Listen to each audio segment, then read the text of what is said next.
Greetings and welcome to Quantum Healing with Candace. I'm your host, Candace craw-goldman. This program was created to assist humans in this rapidly changing world, while it is expanding into new realms, new ways of thinking and being. It is based upon the foundation of the late, great Dolores Cannon's work and our continued contact with her from beyond the veil. So thank you, Dolores, for continuing to encourage us to explore new directions. Also thanks to Greg Prescott and Michelle Walling at in5d.com for making this show possible. I'd like to take a moment to thank all of my wonderful supporters of the show and this work, and all of my in5d friends, my New Earth Journey friends, my Facebook friends, QHHT practitioners, and of course, clients. With humanity's new understanding and acceptance of the quantum world and the role that consciousness plays in shaping both our individual and our collective reality, we have plenty of subject material for this show. I'm a full-time practitioner of Dolores' hypnosis method and had the honor and distinct privilege of working with and alongside of her for several years. You can find out more about my practice of quantum healing and my consulting and coaching services at newearthjourney.com.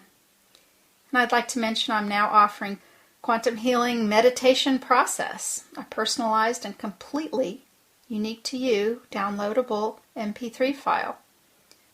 Call or email me about details. And lastly, before we get started tonight, for those of you looking for a practitioner of Dolores Cannon's method of quantum healing, or for those who have trained with Dolores in the past, take note of this website, DoloresCannonQHHT.com. There you will find an easy-to-use photo listing of practitioners, their blogs, YouTubes, and published books, and also for the serious practitioner of Dolores' method, her original Quantum Healing Support Forum, which has 8 years of abundant resources. And again, you can find all of that at DoloresCannonQHHT.com.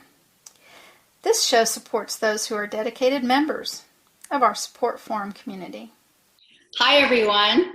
It is the 7th of September, and this is Quantum Healing with Candace, and I am so excited about today's show. Today we have with us the one and only Pamela Aaralyn, and Pamela has become very important to the Dolores Cannon community of practitioners and in the metaphysical and spiritual community of the world, as a matter of fact, and her popularity is growing and growing. And today we're going to talk all about our favorite subject, of course, which is Dolores Cannon. So I want to welcome you, Pamela. Hi. Hello. Thank you. Nice to be here today. So excited to see you and spend this time with you. You have become such an important part of my life, both professionally and personally, and I enjoy every minute of time that I get to share with you. But I am particularly excited about today because even though you and I, in groups, sometimes on your Facebook page or in other ways, we touch upon some of the messages that Dolores Cannon has given you and has given me, and we compare notes. But I don't know that we've ever actually done this, which is have an entire conversation all about you and her. But before we even get to some of that, I would like for you to tell our audience who may not have had the pleasure of meeting you or watching you before, tell us a little about yourself and how you got into this and what a clear conduit channel is, and a little bit about you first, if you would. Yes. The honor is all mine. Thank you so much for having me. Again, I am blessed. I'm a clear conduit channel, as you mentioned. I've been channeling since age 5. Well, if that's as long as I can remember. Who knows what happened prior to then.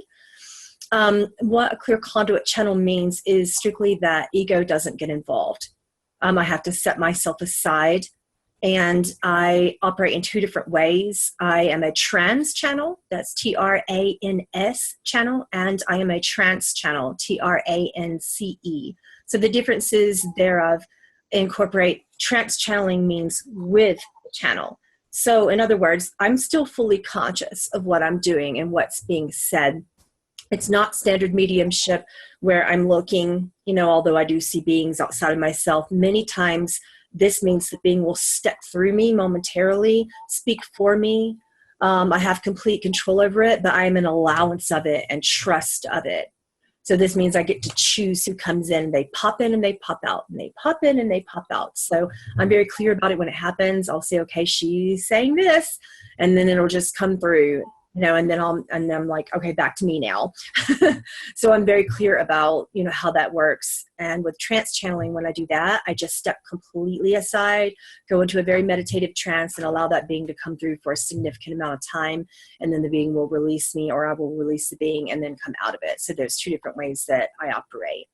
I started at age 5. I had a spiritual visit from an angelic deity who touched me here on my forehead, right here in the third eye area, and said, now you see, touched me on my ears simultaneously and said, now you hear, on my heart, and said, now you feel, and here at the top of my head on my crown, and said, now you know. From that moment, my world opened up, and everything has been different since then.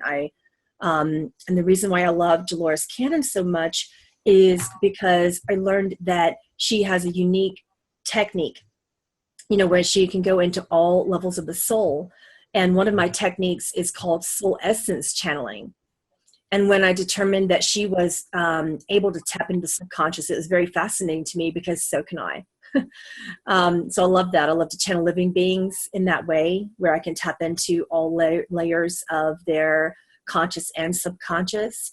And when I began talking to her, she liked the way that I worked. I liked the way that she worked. And we just began to learn from each other. Well, wow, I want to get into that in more detail for sure. But I want to back up and ask you some really basic questions. So before all of this happened and you started having this amazing relationship with Dolores Cannon, when did you first even hear of her name or know who she was? When did her, her personality come into your awareness? At what point was that? When she left this world. In physical form, at least. She's still very much with us. That's why I'm here today. She's persistent in continuing her work, even in spirit form. But when she left her body, many people in my spiritual community were just really loving her and memorializing her so respectfully. And so many people in my spiritual community just adore her. And they said, can you channel her? And I said, well, sure, I can ask. I'll see what happens. It's not like I just say, oh, I'm going to channel this being, and they come through.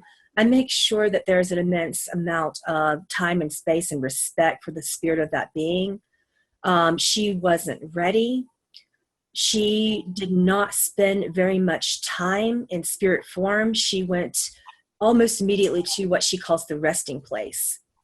So when my community was saying, please channel her, I was like, well, yeah, but I have a feeling that she's, in the resting place, and that she is, and if someone's in the resting place, I give them respect and peace and rest and time, to be able to be ready if they even choose to come out in my lifetime. So I wasn't sure if I would be able to or not.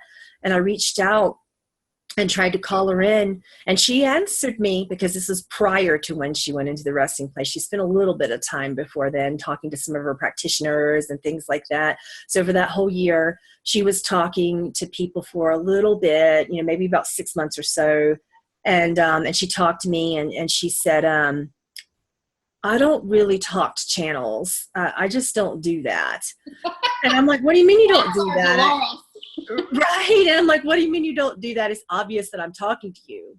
And she said, yeah, you're listening. I said, no, I'm talking to you. And she was like, yeah, you're listening and you're repeating what I'm saying.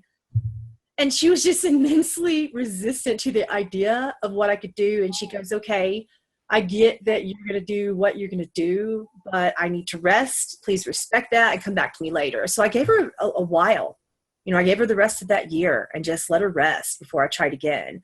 And then when I did try again, she pretty much wouldn't let me touch any of her work. She said, don't go read The Convoluted Universe. Don't go read, The 3 Waves of Volunteers. Don't go read any of that, because I had heard about it. And I said, you want me to, out of respect, you want me to learn your work? And she goes, no, because that would permeate what I'm about to teach you now, which is immensely different. And her personality was very clear. very direct. She has a bit of a wit, like a dry sense of humor. She is very authentic and raw with me. She does not let me get away with much in terms of if I try to argue my theories or try to get her to understand where I'm coming from. She observes me, and I can't really tell her anything. She just observes my work and says, oh, I can see why that worked now. I can see why that didn't work when I was alive, and I can see why it's different now. And she just sat there and just learned from me, and I learned from her. That's a really great point, and I don't want to stop you, but wow, I want to put like parentheses around something that you just said about it didn't work when she was alive, but it's going to work now. The hairs on my arms are standing straight up because this is so important. This is so important about what's happening now on the planet and what's happening now with Dolores's work. But I still would like, I want to ask a couple more questions because I know my practitioners there's so much wanting to know about this. So when you want to contact Dolores or anybody, I imagine you go to a quiet place and do you just think about them, or can you tell us a little bit about how that works? I mean, how's that work for you? Well, she and I have been contacting each other for so long that mostly it's she contacting I. It's not vice versa, unless I have a specific question. She is very persistent. I don't have to try to contact her. She shows up exactly when she wants to. So with her, I'm so used to doing it. Initially, when I wanted to contact her, I would just focus on her energy via the voice frequency, the vocal frequency of her name. Frequency is what calls in a soul. And being that I'm a frequency-based being, all I have to do is say her name. And that's how I initially contacted her. And I visualized a picture of her in her mind, in my mind. But once that connection was made, then she began to just show up on her own accord with strong volition. This is so humorous to me, knowing Dolores the way I did in real life. She can be so strong and so forceful and so direct, and she takes prisoners, and she's and she takes no baloney, and she's very matter of fact, and she is very funny sometimes. So to just kind of recap this, at first, you basically knocked on Dolores's door where she is on the other side of the veil, and she kind of went, kind of busy, kind of resting. And then later you kind of went to see again, if she was interested in speaking, and she was a little bit. And then the tables have sort of turned. Is that correct? I mean, she's knocking on your door a whole lot more now. Isn't that right? Yeah, pretty much. And then that's how I met you, because I said, once she began to tell me what she wanted me to do and why she was contacting me and why she was there every single day. And I'm not exaggerating. It is every single day. She has a specific purpose with me and with you. And she's not going to let either of us rest with that in our human form. We're going to work tirelessly until she comes through that purpose. And that's what it's all about. And that's just how she is. And at least from my perspective of her, she will not cease until her work is out there in this new form. So new form being the operative word. So the tables did turn, and she's insistent. Yeah. That's just kind of astonishing to hear. So let's get right down to like one of the number one questions. So when I first heard, and somebody just sent me a link, actually my really good friend Melena, who I'm sure is going to be part of all of this, by the way, but that's an aside. She sent me a link and she said, have you seen this? This lady's channeling Dolores Cannon. And I mean, my instant reaction was kind of like a guard dog or something. I was like, what? And I mean, I was all closed off and doubtful. And I was a little bit incredulous. And anybody who has studied with Dolores and spent the time with her, like I did, and some other people, who are lucky enough to spend time with her, I cannot tell you how many times we've heard her say, I'm not going to let anyone ever channel me when I go. I mean, she used to say that with great insistence and absolute conviction in her classes. So of course, we listen to our teacher, and when somebody comes along who says they were channeling Dolores Cannon, although at the same time we're all saying we keep hearing her. So, but when we heard somebody outside of our community was channeling her, I mean, you had a whole wave of people going, just no way, right? And I remember, so like the link came over and I'm starting to watch it, and I'm like 3 feet from my computer with my arms crossed watching you like this, like, let's just see what she's gonna do here. And I wish somebody would have had a camera on me, because after a while my arms kind of came down and I started listening. I'm like, well, that sounds like Dolores, and yep, that sounds like Dolores too, and I'm listening to all of this and I'm just amazed. And then we talked to our mutual friend, Michelle Walling, and she then had talked to you, and Michelle just kept saying, she's the real deal, she's the real deal. And I'm still like, I don't know. I've met some mediums, and so far, no offense to any of you out there, people, no offense. So far, I really haven't been gung-ho about the whole idea. It's hit or miss, or I don't feel real good about some of the stuff. Just that world, even though I'm in the land of woo-woo, that world was always kind of compartmentalized over here, and something that I didn't spend a lot of time dealing with, talking about with other mediums. Although I absolutely, even myself, I can hear some things, so I understood it existed. Not till I met you. You changed the whole game for me, and you've done that for a lot of people. So in context of this story, Michelle put us together, and we spent a little bit of time together on the phone. And very, very quickly, within minutes, it felt like Dolores was just right there in the room with us. And it was very clear that she was right there. And she was saying things in the way that only Dolores Cannon can say them. And do you remember this part? I'm sure you do. I even basically said, okay, I'm going to test you now. And I asked you some questions. And you were so sweet, because your energy is so sweet and kind. And your reaction was a little bit like, okay, I don't do kind of well with testing. I stop hearing so well when I'm being tested. I'm like, I can't help it. I got to test you. And I tested out a couple of things, including, and my favorite one was, and I won't go into the detail, but I asked you a question that even I didn't know the answer to. And then when it was all over, I took that answer to the person who did know the answer. And only 3 people, including Dolores, who's gone. So only 2 other people on the planet Earth knew the answer to this question. And you nailed it. You didn't even take that answer like out of my head. You absolutely were connected to Dolores Cannon. And that for me sealed everything. It already was. So you have this connection with Dolores, and everyone. I know your community is so amazing. You connect with all kinds of beings, all kinds of deities, Yeshua and Mary Magdalene and many others. But my community in general and specifically is very interested in now this relationship that seems to be blossoming between you and Dolores. And so I love the fact that we have a good amount of time to sit here and talk about these things. And in some ways, we could do this all day, all night. There's so many things I could ask, but I want to start with some basics, if that's okay with you.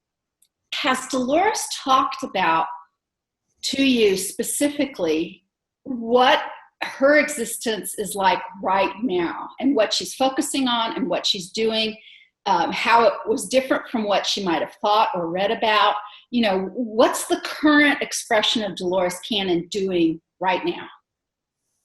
Well, it's obvious that she's in spirit form, working with us. She's working with her practitioners. She's continuing her work. Except that she has stated to me, I want to go beyond what I taught. I want to take it 100 steps further, and I want to continue to take it that way. So she is just expanding upon it in such depth. She's interested in the human brain, in all metaphysical concepts. She is interested in quantum physics at this point. She calls in with me a lot of different scientific deceased scientists, particularly Dr. Emoto, Einstein, and Tesla. She is fascinated with my work because I had channeled Tesla prior to her. He is absolutely neurotic, even from the grave, and just as insistent as she. And except more neurotic. She is much more grounded and stable. He is absolutely very much in his fourth dimensional form. She is very much in her fifth dimensional form. That's really interesting. Now, would they have, and did they connect before you? You know what I mean? Like, did the connection with Tesla and Dolores come because you were speaking with him, or were they already connected and then together? I mean, how's that work? She was connected with Emoto prior to me. She made that clear that she connected with him almost right away. There was a significance in their timing within their physical deaths. And she connected with him almost right away because she's interested in nanoparticles.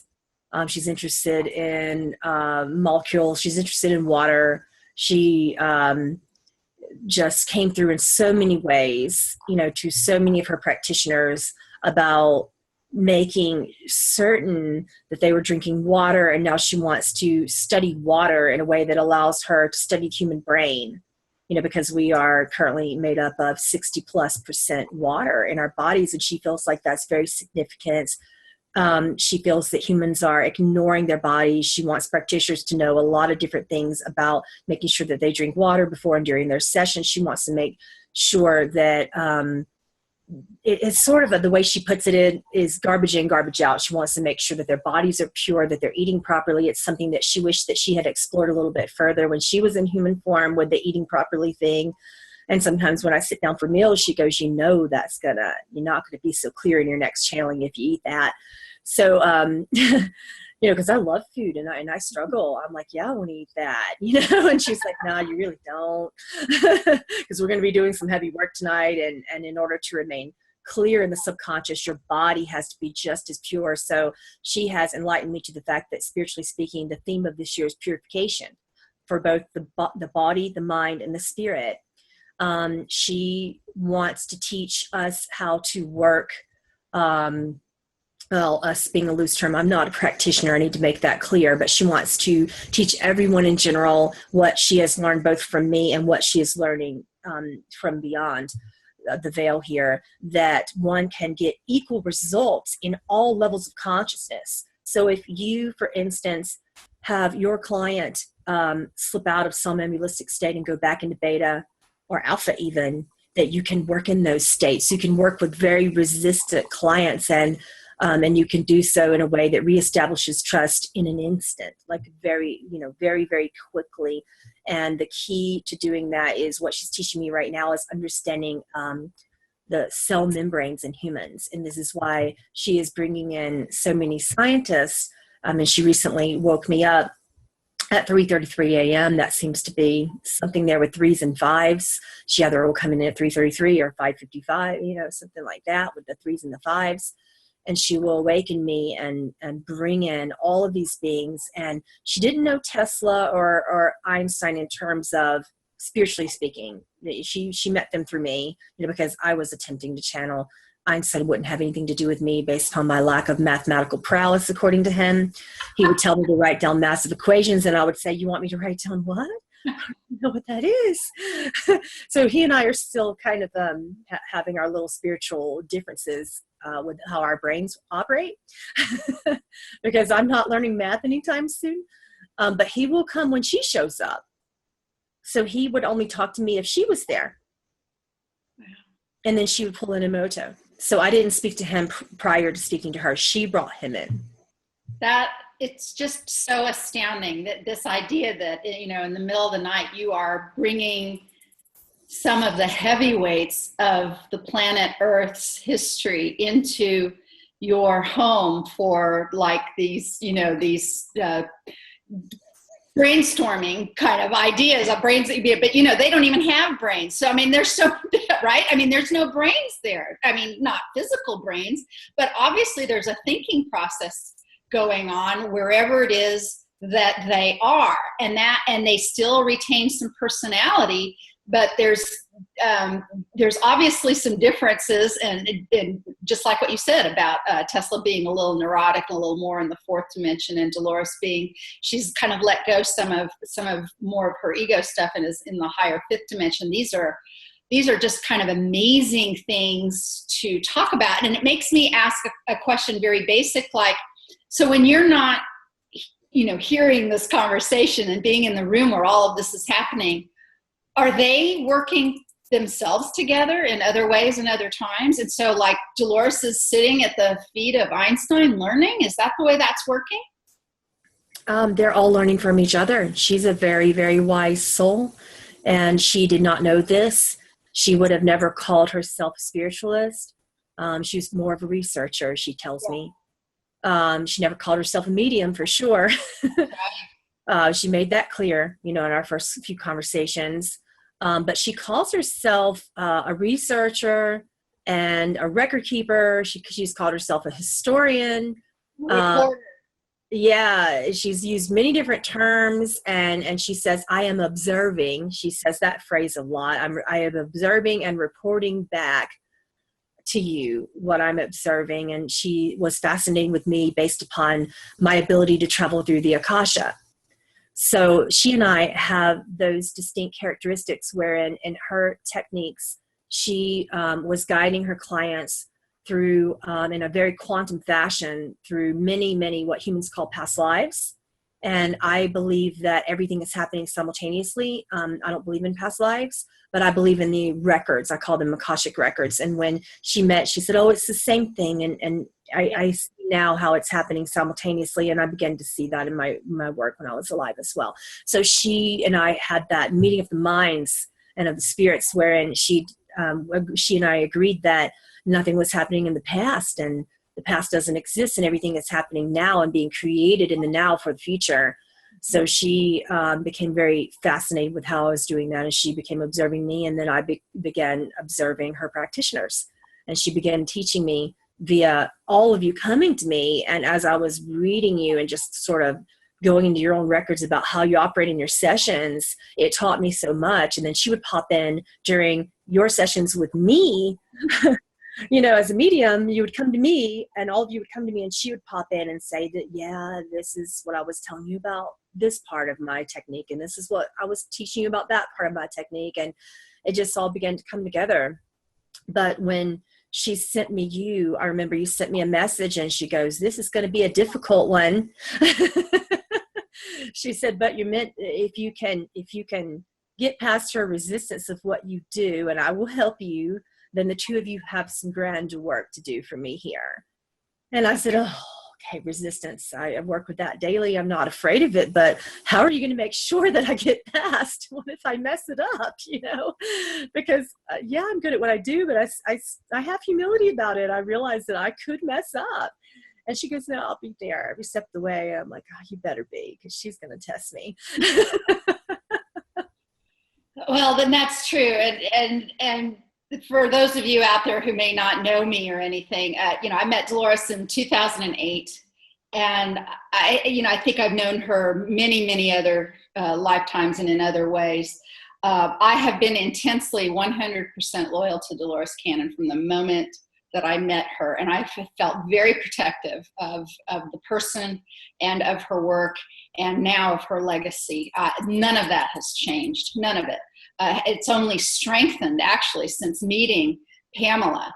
And so this is such an exciting opportunity, and I want to talk a little bit about how she is.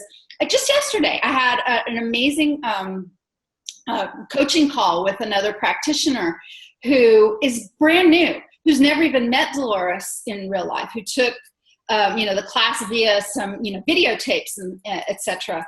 that Dolores has out there for her to learn her method. And she said this to me. She has done about 20 sessions so far only, but which was actually quite a bit considering when she took the class. But this is what she said to me.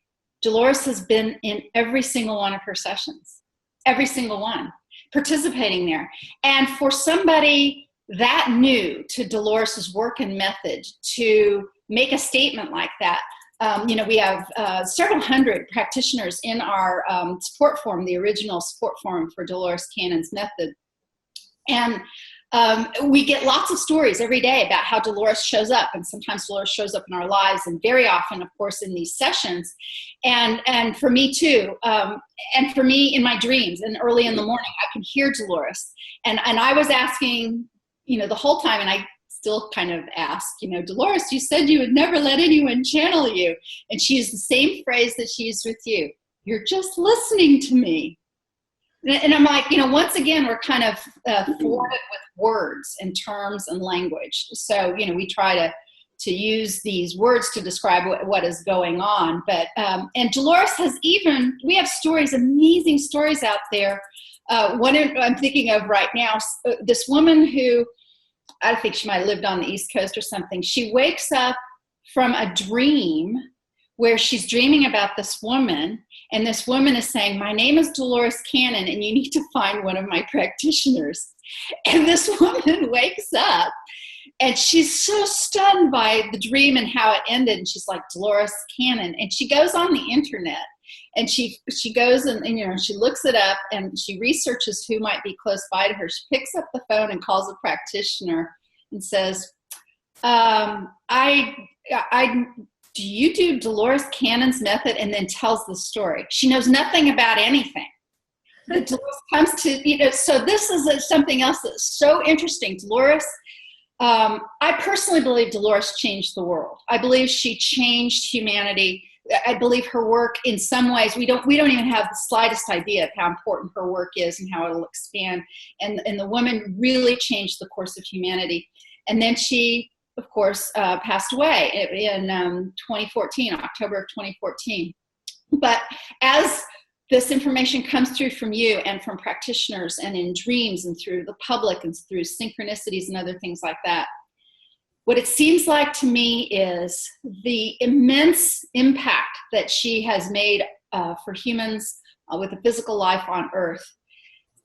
Now she's on the other side of it, and it seems like she wants to now mirror that immense work from that side, coming back through the veil on the other side. And I find this astounding and very, very exciting. I would love to know if she's talked to you about anything like that, kind of specifically, about what it's like to be over there, and what it is she kind of hopes to accomplish, and how it kind of maybe fit into a larger picture. Do you have any sense of that? It seems so grand and so big.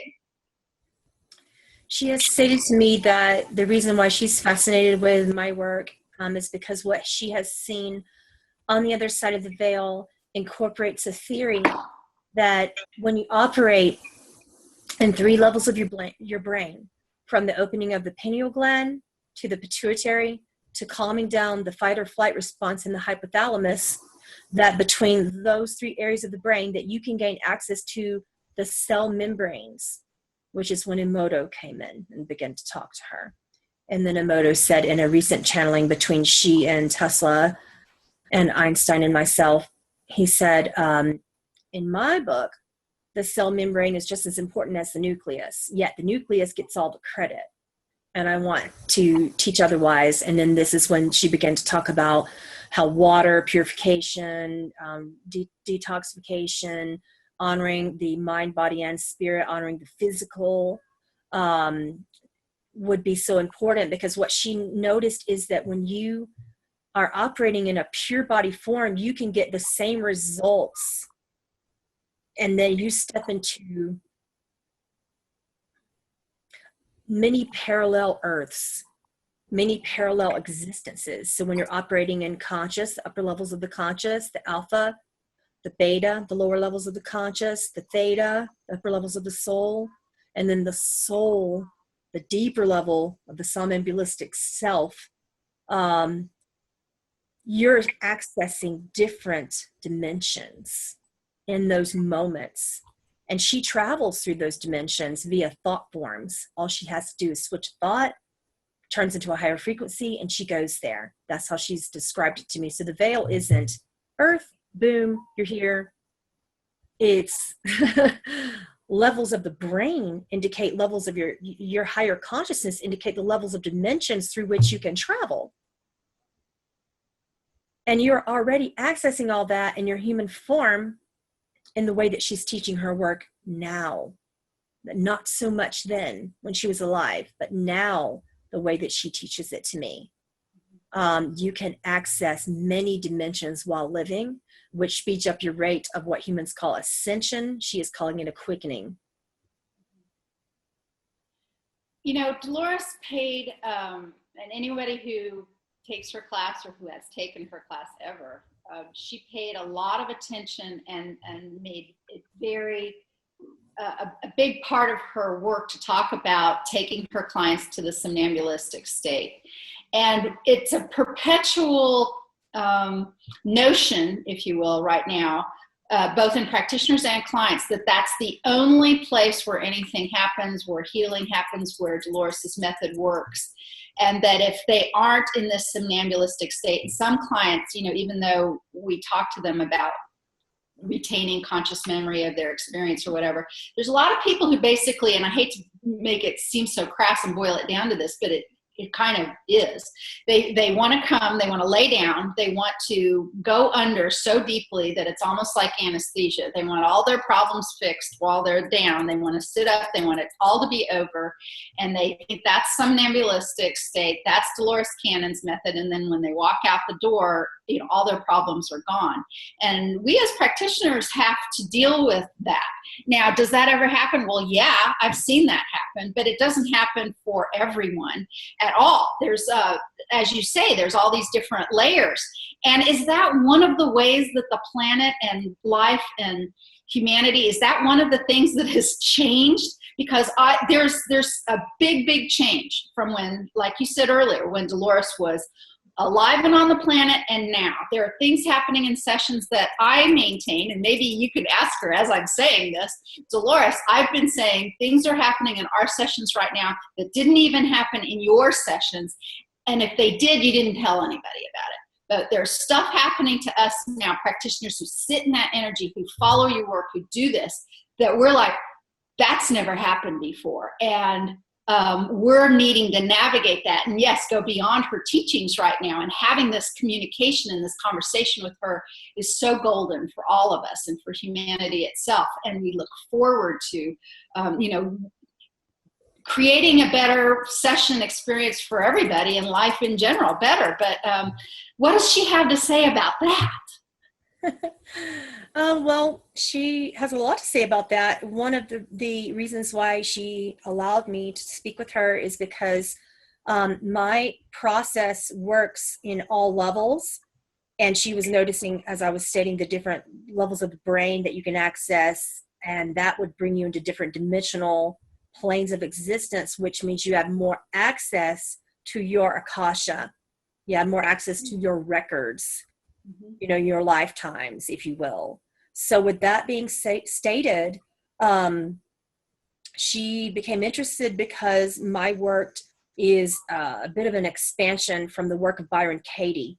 I have a process called the resistance process, and she was fascinated with it because she noticed that clients would come to me and they're in a very resistant alpha state, where in their inner critic space, their brain, not their mind, but their brain was on overdrive, and it created so much fear.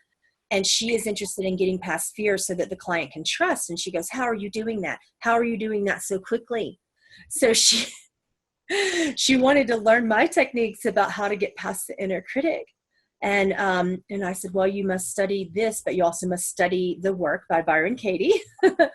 You know, and she already knew from being here. She was very familiar with it, and very much in honoring of Byron Katie. But she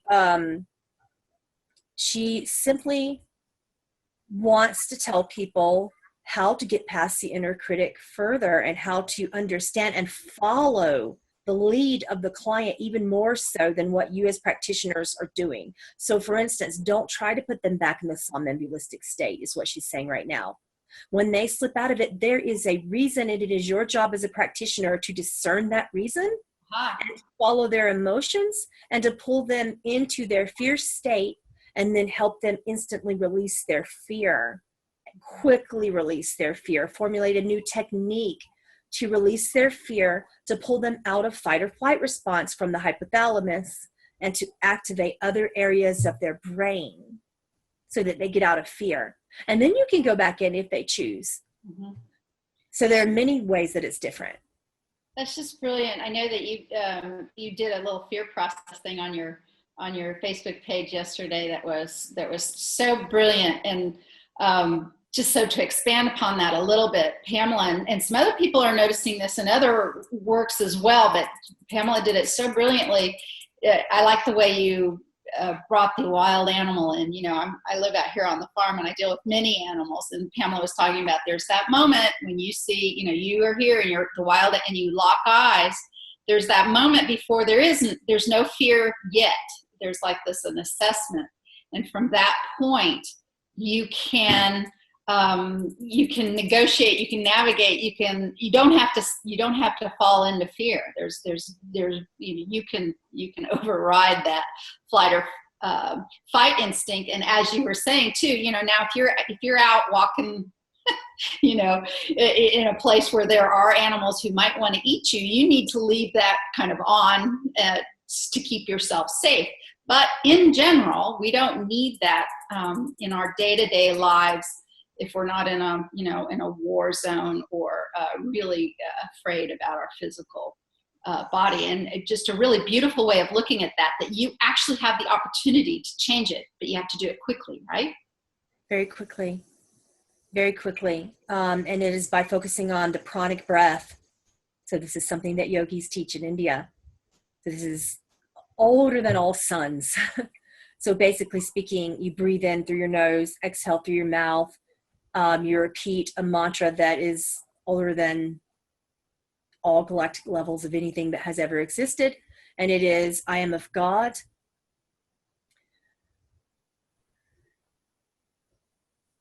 Let me get back into it because she's the one who helped me channel that as well. I am of God, and I call back my power through the space of all time infinitum. And you just repeat that, and it connects you to all your records all at once to release all fear, because you're calling back your God center. And she's very, very connected to source. She's very much in her knowingness. She's not clairvoyant. She's not clairaudient. She's not really highly empathetic. She is a knower. She's connected to her precognition and she has dreams. She did that when she was alive, and she would remember them very clearly. She had a very succinct memory. But she is and was at that time in her human form very claircognizant. So she clearly knew in her own way. She was a clear channel because she knew. She didn't require the human senses to get into things. She just had this is how it is type of thing. She operated in downloads, just like I do. And that's why she likes me, because everything, even though I am clairvoyant, that doesn't come first. My knowing comes first. And then everything else. I know, then I hear, because I'm frequency oriented, then I see once I hear, and then I feel. My empathy is last. So my human emotions don't get the chance to come in and take over.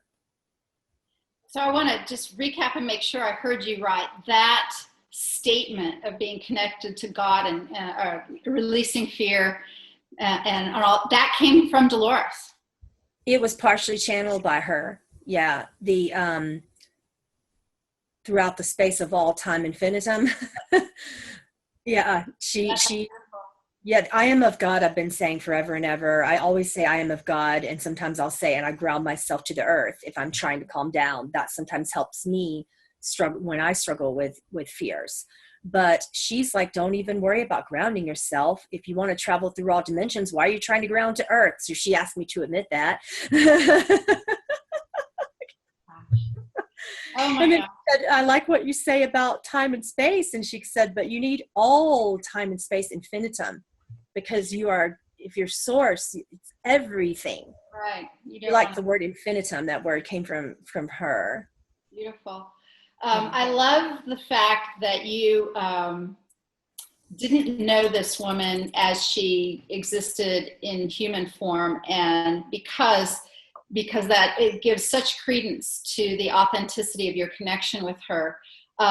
When I took my class from Dolores, I was the demonstration subject, and from the moment I went there, I knew that my life was connected to her work, and backwards and forwards. There's so many different stories I can tell about that. But for me, she was just my teacher incarnate,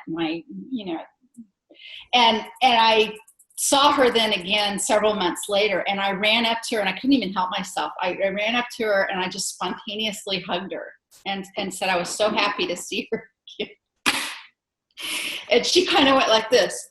She kind of like stiffened up and backed up, and she said, "You're squishing me." And you told me, you shared something with me about Dolores, because you said she's popping in, when you're doing some of your work. And there was a time, I think you shared this with me, if you would tell our audience this, where you were hugging the client, and she came in and she had something to say about that. Do you remember you telling me that? I'm a hugger. And I am very, especially if I'm doing any in-person channelings, if I do public events, that's something that people notice about me. I will hug the entire room. There is no stopping to my hugging. Like I feel a little bit like Amma, the hugging saint. Like I just want to hug everyone, and she will pop in. She will. And she just, I remember that moment. She said, what was it? She said, you just get all up in their business. The way she said it. She said, you need to empathically, cut off your empathy just a little bit so that you can maintain your clarity a little bit more. She said, if you are to be clear, let your emotions come last. Well, let's just talk a little bit more about how Dolores seems to be around so very much. One of the things that I want to talk about is the fact, and I've mentioned it already, but here you and I are talking about Dolores Cannon in the way that we are talking about her in this very precise, very detailed manner, and you being, professional at what you do. But what I want to talk about just a little bit, even though we touched on it before, was that Dolores Cannon, because of where she is really spending a whole lot of time with her practitioners, communicating in a lot of the same sort of way. So even though this is amazing and this is exciting, for those of you out there who either knew and met Dolores and was taught by her, or even those of you out there who just loved her and made a connection with her. And I know that there's so many of you out there who, get on the phone with me and say, she just touches me here, and I feel like this great connection. And sometimes there's a longing, and there's this thing that some people in the public do, and they say, I wish I would have met her when she was alive. I didn't even find out about her until after she passed. And what I've started to say is, I was so blessed to spend as much time as I could with that woman in real life. But you know what? She's more accessible to me now. She truly is more accessible to me now, because she was in Arkansas and I'm here in Kansas, and I didn't live there, and I didn't get there except for classes and events and projects and such. And there was always busy times and lots of people who wanted Dolores Cannon's attention when I was able to be over there. I never, kind of had her one-on-one, or not very often anyway. Those are very special times. So what I've said to practitioners and other people alike is, she's more accessible now. You have more access to her now. And I think she's intensely, tell me if I'm getting this right, or what she says about this. One of the things that I like to say is, who else but Dolores Cannon is figuring out how to come back through from the other side and speak to us as clearly as she is doing. With all of the work that she did for the decades that she did to reach through time this way, she's now coming through this way and speaking and communicating with us all, for me, a lot of times in dreams, but a lot of times just in my head as well. She famously spoke to the living Nostradamus, meaning he wasn't on the spirit side, meaning he wasn't, beyond the veil. He was living a physical life, and somehow through her method and through multiple people, she was able to communicate with somebody through quantum time like this. And I've always known from the bottom of my heart that it's this communication that she the gift to the world. You know, she calls herself a historian. She calls herself a reporter. All of those things, yes. But to teach us how we too can talk through these veils and these dimensions with other people, no matter where they are, with other beings, no matter where they are, some of what you're doing right now. So she was so brilliant at doing that when she was a human. And now that she's on the other side, she's doing that. She's helping us understand how the communication can go back and forth. And this is the exciting part. And this is a part of what this going beyond quantum healing is all about. And some of the information that's coming through to you out there, you in the public, and you practitioners out there, she is talking to you. And we are gathering that information. We're comparing notes. We're seeing where we're going to go from here. But anything you want to add about that? Yeah, and about the pure body state. The more water you drink, the clearer you can hear her. The more pure your body is, the more you can hear her. And she actually, she like made me. I was a red wine drinker up until just recently. I loved my organic red wine. And she basically said, no, you're just going to not do that anymore. If you want to do this project, you're just not going to drink that red wine anymore. You can take that time where you're sitting having a glass of wine. You can start writing these books. So, you know, this communication from the other side and with Nostradamus, anything you might want to talk about that, especially actually Nostradamus and what she might have said about that, and what you might know about Nostradamus, because there's more there than we can possibly know. And when I say that, I don't mean his prophecies. I don't mean his quatrains. I you know, set that aside for right now. It's the way they spoke. It's the way they communicated. It's the, you know, it's the telephone line or the communication method, if you were, that I've always thought was the really important, amazing thing here. And I think he's key to some of what's going on here. What do you have to say? What does Dolores have to say about that? She is stating to me that he had many, many different resources and ways to speak through different planes of existence, hence why he could prophesy so clearly. He could, you know, predict things so clearly, and that he was predicting something based upon a moment, you know, a thought process that occurred in human time. And that what she has learned from this existence, now that she's on the other side of the veil, understanding that there is no time, that she can tap into a grid system within the human brain and operate there in the way that he did. She is understanding how humans can do that within the matrix system of the brain. And you do that by purification. You do it by detoxification. You do it by being in alignment and balance with your mind, body, and spirit. And then you know yourself. She said, you know thyself. That's something Nostradamus taught her. Know thyself. That's what she repeats constantly. So one of the things that Dolores has been saying is the more water you drink, the more pure your consciousness, the messages coming from the higher levels of your consciousness is. The more you want to access other realms, whether they be communications with your own higher self, with communications with your soul family and others, whether you want to speak with some of the divine greats or the ascended masters, this is your friend. So one of the things we as practitioners of Dolores Cannon's method of quantum healing used to say for years and years is we used to actually kind of limit the water that our clients would drink before a session. And Dolores came through. She and Emoto have come through in my dreams more than once. One of my favorite dreams was they were doing the can on a stage. and Dolores was showing me that when they were kicking, you know, when you do the can like that, they were kicking through the curtain. Mm-hmm. And that meant because they left together, they were, because of their combined force, like the legs kicking through the curtain, basically they're parting some of the veil for us. That was my dream. And so she talks a lot about water, and the more water, she's like, you can't ruin a session, or really, by drinking too much water. You can only access more. And you know what? I'm starting to hear her.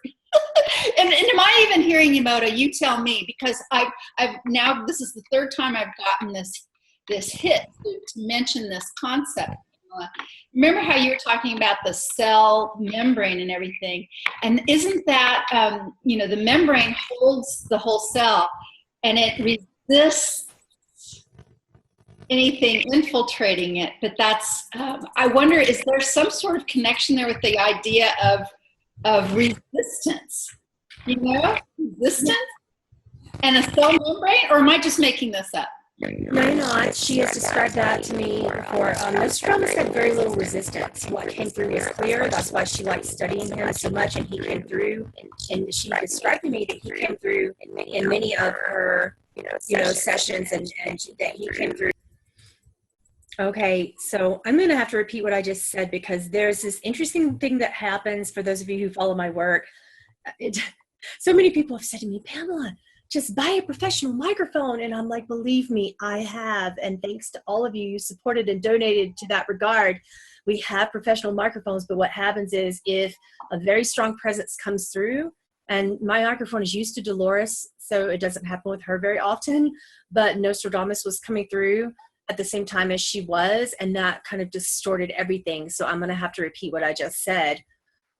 She was describing to me, and then he came through simultaneously to describe to me how the reason why she kept connecting to him via her practitioners, having sessions about lifetimes with him, and she had sessions where she was coming through, where he was coming through to her as well, is because he had a specific way of working with the cell nucleus. So, within that component, he was able, to work with the cell nucleus so strongly and to connect via energy and resonance and light. So when clients were tapping in so clearly in a deeper state, that's resonance, that's light, that's the resonance of light. Wow, so he was coming through to participate in this conversation. For those of you out there who don't know, it's my understanding that it worked like this. Dolores had a client who was laying on a bed who was in a deep trance state, and she was talking to this client who at first was just talking to the Nostradamus, but then Nostradamus used that client's voice to speak back to Dolores.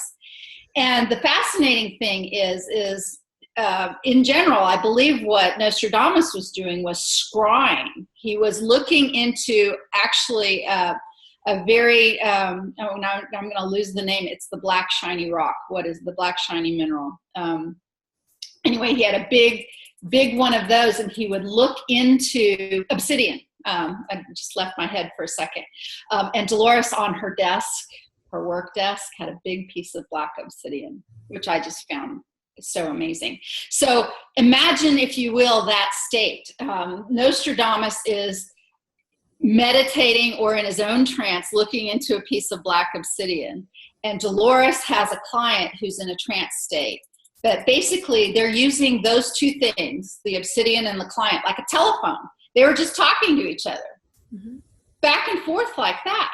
And a lot of people will talk about Dolores and her Nostradamus work and say, well, her theory on, and Dolores didn't have really a theory about Nostradamus at the time. She literally was saying, okay, and here's this quatrain, what did that one mean?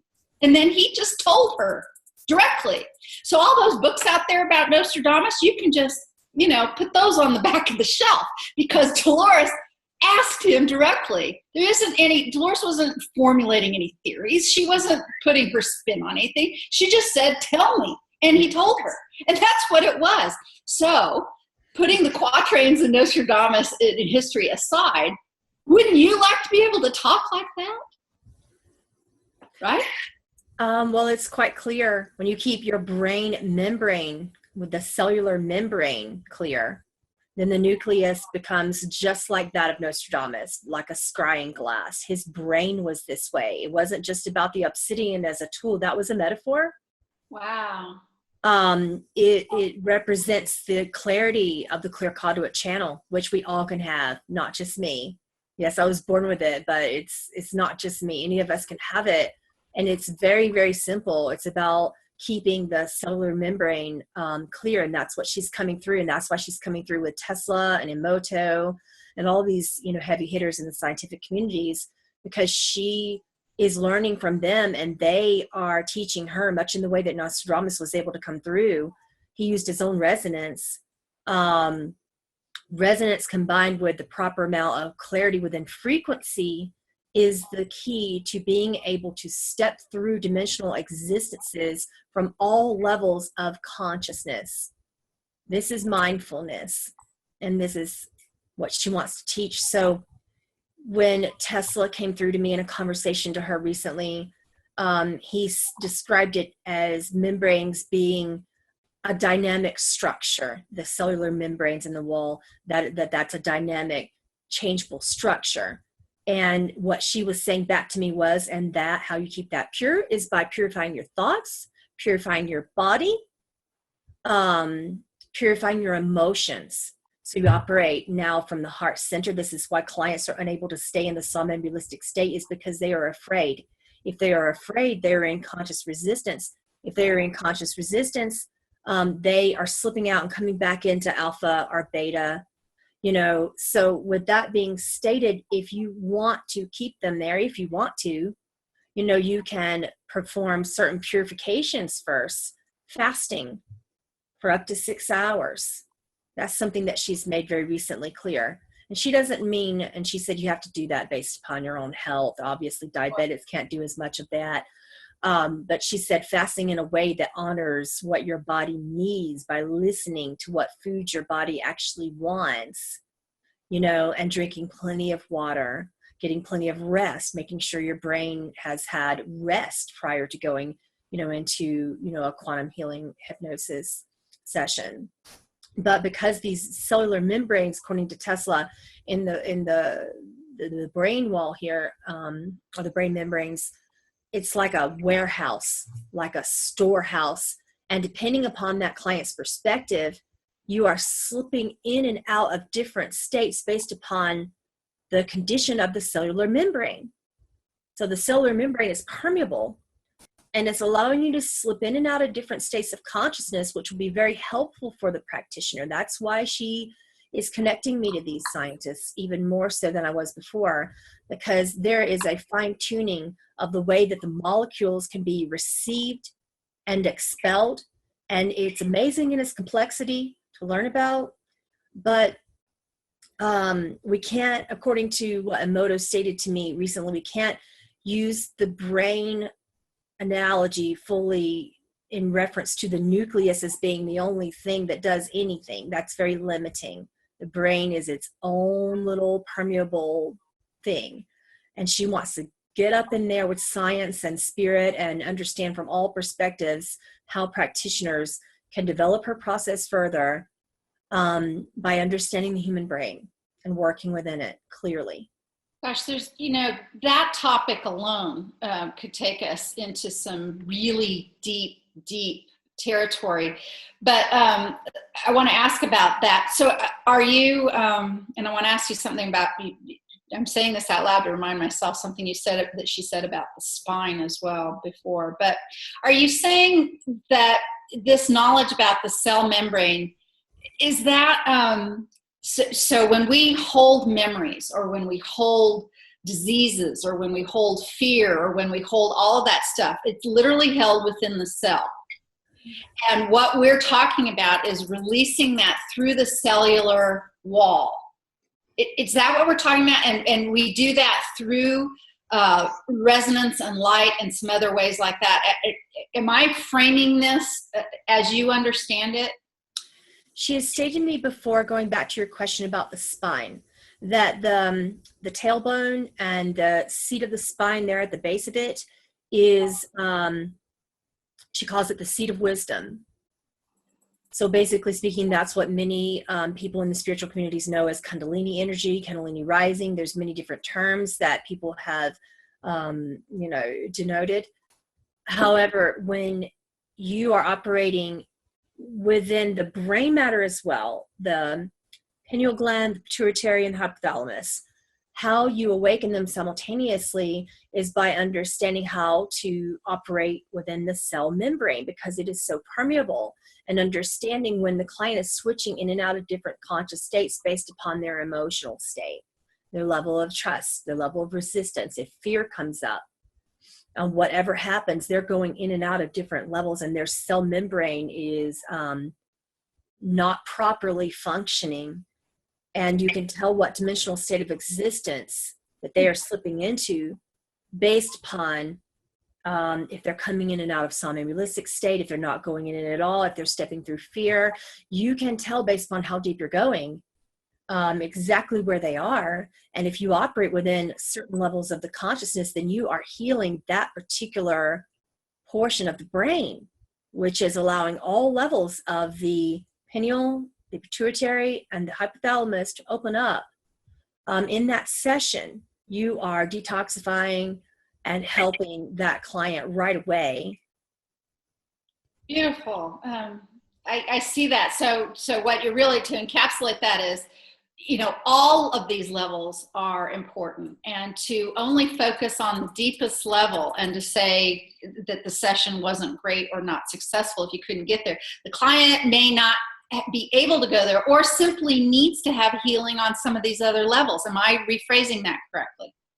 Yeah, and they may not be ready for the somnambulistic state. That is a very deep level of healing that if you push towards trying so diligently to get them and keep them in that state, then you're missing something really important. Because when the cell membrane is operating and the client is drifting in and out of alpha and beta states of their mind, and they're not going where you want them to go when you are the practitioner, it's because the cell membrane does these things, and this is something that Emoto taught me, which are equal to the nucleus. The nucleus is the state that operates within the somnambulistic. That's the deeper levels of the subconscious. That's the cell nucleus. Okay, so when you're going in and out of different levels of alpha and beta state of consciousness, you're operating in different membranes and different levels of the cell membrane. So, for example, the proteins in the outer membrane can react, to concentrations of many organic compounds and ions outside. Ions are controlled by resonance, which is controlled by frequency, which is controlled by emotion. So with that being said, when you clear your ions by doing your job properly, preparing for the session, both of you, physically, mentally, spiritually, you are letting those ions do their jobs. Wow. Well, I think we've only just started to scratch this subject. And I know we're coming down to where we're going to be out of time for you, because you've got a busy day in front of you with clients. Is there any sort of parting message Dolores would like to tell us? First off, will you do this with us again, please? I would be honored. And what she's stating is, she said, I would like for you to trust your intuitive notions. As practitioners, I would like for you to trust your intuitive notions. She said, one of you specifically came to the session with an immense back problem. And then she's talking to you, and she said, you with the intense back problem that couldn't sit still, and you're male. She said, when you came to the practitioner and there was a reclining seat that was involved that helped the spine relax, then you opened up the seat of knowledge here at the base of the spine when you recline the client, that's helpful. And then some clients are not there. They haven't opened up different levels of the cell membrane that operate from the heart center. So you have to keep them more in an upright position. Follow the client and follow yourselves. Very interesting. That's amazing. Pamela, you wanted to mention that, clients can contact you to have this kind of conversation with Dolores, or really with anybody. Tell us a little bit about how that works and how people can get a hold of you to be able to have this kind of amazing session with you on their very own. You may find me at aurareader.com. That's A-U-R-A, reader, R-E-A-D-E-R.com. We channel her live all the time in my spiritual community on Facebook. So if you want to be a part of those channelings and posts where she just pops in, and she does it pretty frequently, join the Facebook community. It's just facebook.com/groups/aura-reader. You can email us as well from my website to schedule any session that you choose. Yeah. And Dolores will, talk about big things, and she'll talk about personal things. And I'm going to take this opportunity to just hold up this picture.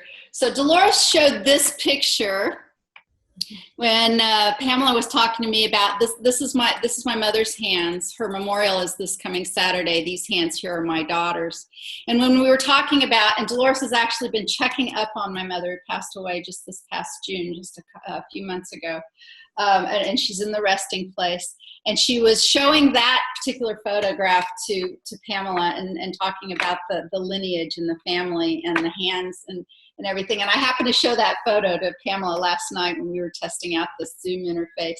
And Pamela was like, oh, and I'd even forgotten that you had said that. So the point I want to make is, Dolores can come through and talk about big cosmic things, and she can also talk about very personal things in your family. She has access to all kinds of information, and Pamela has access to all kinds of deities and beings and your own higher self and other people's soul family and all of that. And she's an amazing woman and an amazing friend, and I highly recommend spending time with Pamela. And we are lucky enough, those in the support forum community, Dolores's original support forum community, to have an upcoming meeting with Pamela on the 24th of September here in 2016, where several, actually quite a number of practitioners are gathering in the Kansas City area. And we're going to talk to you and bring questions as a group of practitioners to you and Dolores at that time, that Saturday morning. And we are truly looking forward to that. And for those of you out there who are looking for a practitioner of Dolores's method in your neck of the woods, you can go to DoloresCannonQHHT.com. That's Dolores Cannon. QHHT.com, or you can contact me, and I practice in Kansas, and that's NewEarthJourney.com. And I want to thank, of course, Pamela and Jim behind the scenes, who's helping us put this together, for joining me today. And as always, I want to thank Greg Prescott and Michelle Walling and those at In5D for supporting this show, Quantum Healing with Candace. You are changing the world yourself over there, my dear friends. And we're going to come see you speak at the In5D Psychics Conference coming up next month. I get to hug you in person. I'm very excited about that. Thank you so much for having me. Thank you so much, Pamela. I love you. I love you. Bye, everyone. Thank you for watching. Bye.